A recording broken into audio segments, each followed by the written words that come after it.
It was a night colder than death itself. The wind whispered through the trees, carrying with it something far darker than silence. The old abandoned house stood there like a crooked finger pointing accusingly at the moonless sky. It was a place where sunlight feared to tread, a shadow-drenched abyss of secrets and despair. For years, the locals had whispered tales around flickering fires about that place, tales that made the bravest soul seek the warmth of their hearth and the comfort of their kin. For the gnarled branches of ancient trees that surrounded the house formed a canopy so dense that not even a sliver of moonlight could penetrate, leaving the clearing in eternal darkness. And that which dwelt in the darkness was best left undisturbed. That was what the old folks said. But for friends, young and foolish, their hearts filled with the intoxicating elixir of courage and stupidity, decided to test the legends. They were Liam, the self-proclaimed leader, his eyes gleaming with reckless daring. There was Maya the skeptic, her lips often curled into a sneer, her gaze sharp as a winter wind. Beside her walked Ethan, quiet and contemplative, his eyes constantly scanning their screens. And lastly, there was Chloe, the sensitive one, her heart too big for her own good. The first few minutes were filled with nervous laughter as they pushed open the creaking door and stepped inside. The air was thick with dust motes dancing in the faint beams of moonlight that pierced through the boarded-up windows.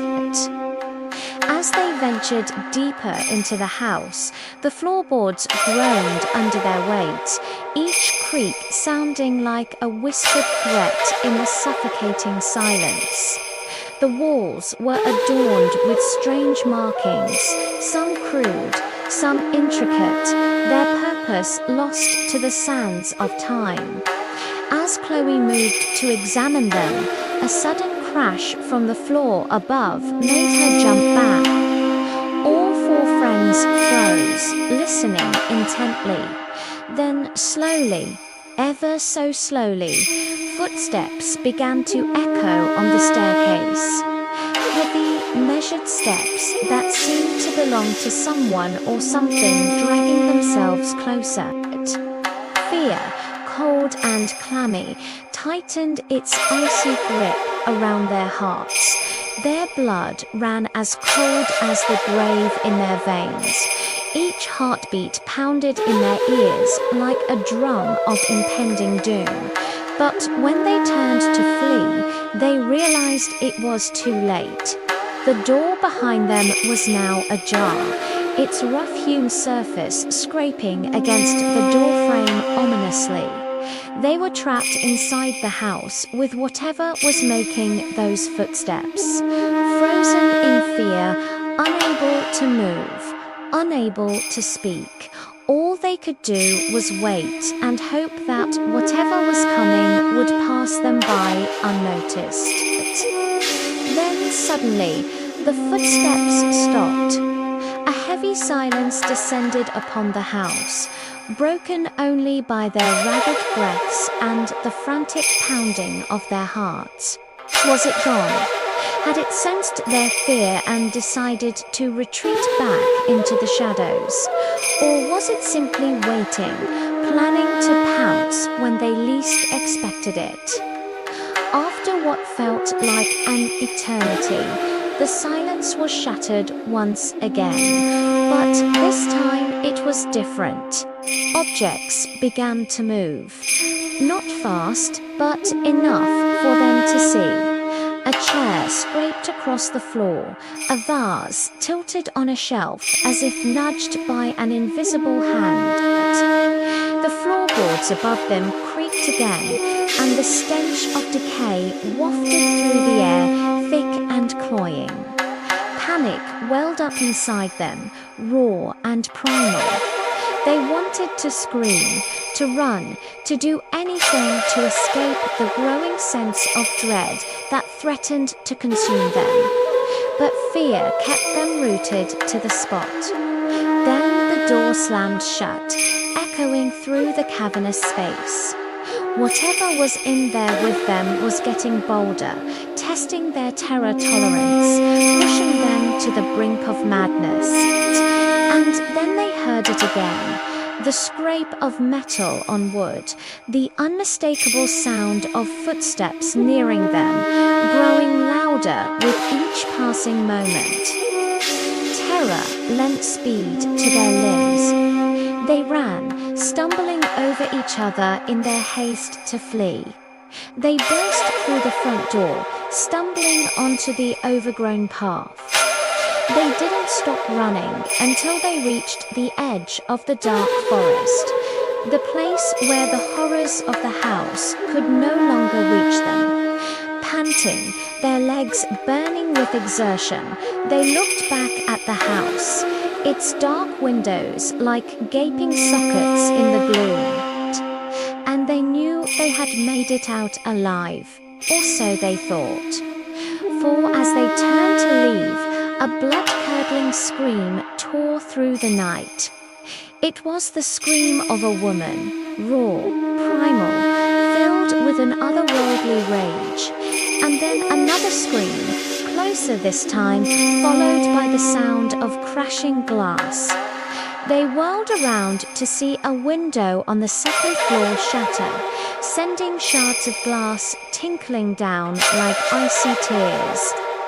And standing in that broken window, silhouetted against the faint moonlight, was a woman. Her hair was long and disheveled, her eyes burning embers in the darkness. Then she was gone. Terror propelled them forward. They ran, desperate to put as much distance between themselves and the house as possible. They didn't dare look back, didn't dare speak. All they could think about was getting away from that house, from that woman, from the horrors that lurked within the shadowed walls. As they ran, the forest seemed to close in around them, the ancient trees reaching out like gnarled fingers trying to pull them back into the darkness from which they had come. The ground beneath their feet was uneven, roots rising like tripwires to send them sprawling. But they didn't care. They couldn't care. All of a sudden, the forest seemed to end. The trees thinned, and they found themselves in a small clearing. In the center stood an old, gnarled oak, its branches stripped bare by time and hardship, and under that tree sat a withered wooden signpost. It was then that Liam realized they had come full circle. They had run in a circle and ended up right back where they started. Trapped, they were trapped in the clutches of the forest, in the grasp of whatever ancient evil resided here. And as if to confirm their fate, the sound of footsteps echoed behind them, slow, deliberate, and heavy. They turned to face their pursuer, their eyes wide with terror. It was the woman from the window. She stood there silhouetted against the darkness, her eyes glowing like predatory cat's eyes in the gloom. She took a step forward, then another. Her lips curled into a cruel smile, revealing teeth that were just a bit too sharp, a bit too long. Then she lunged. They scattered, diving for cover behind the twisted roots of the ancient oak. But the clearing was small, and there was nowhere else to go. The woman circled them, her footsteps silent on the soft earth, her smile never faltering. And then it happened. One of them vanished. One moment Ethan was there, the next he was gone. He had simply vanished into thin air, leaving behind only a bewildered expression frozen on his face. It was as if the forest itself had swallowed him whole. The remaining three screamed, their voices raw with terror, their hearts threatening to burst out of their chests. What had that creature done? Where had it taken Ethan? Questions that went unanswered. The woman approached them, her smile widening, and they knew there was only one thing she desired: to drag them into the darkness, into the abyss of the old house in the dark forest. She lunged, and they scattered.